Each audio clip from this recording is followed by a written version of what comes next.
In today's video, I'm going to show you how to create teams in Trello, which are now called Workspaces. If you're setting up Trello for collaboration, managing multiple projects, or organizing different departments, creating a workspace is the first and most important step.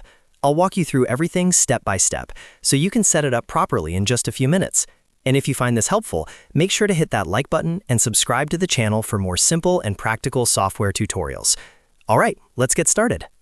First, log into your Trello account. Once you're inside your Trello dashboard, look at the top header of the screen. You'll see a plus icon labeled Create. This button is where you can create new boards, templates, and most importantly, new workspaces. Go ahead and click on the Create button. A drop-down menu will appear with several options. From this list, select Create Workspace. Remember, Trello used to call these teams, but now they're officially referred to as workspaces. A workspace is essentially a shared area where multiple boards and members can collaborate together. After clicking Create Workspace, a setup window will pop up asking for a few details. The first thing you'll need to enter is the workspace name. Choose a name that clearly represents your team, company, or project group. For example, you might name it Marketing Team, Development Team, Client Projects, or even your company name. Make it something easy to recognize, especially if you plan to create multiple workspaces in the future. Next, you'll be asked to choose the workspace type. Trello typically gives you options like Operations, Marketing, Sales CRM, Engineering IT, Education, or Other. Select the category that best matches how you plan to use this workspace. This helps Trello customize suggestions and templates that fit your workflow, but don't worry too much because you can still create any kind of board inside regardless of the type you choose.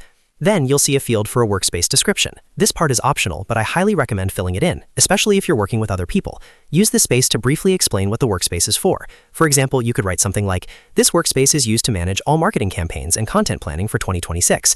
A clear description helps members immediately understand the purpose of the workspace. Once you've filled in the name, selected the type, and added a description, click Continue or Create Workspace, depending on what your screen shows. Trello will now generate your new workspace instantly.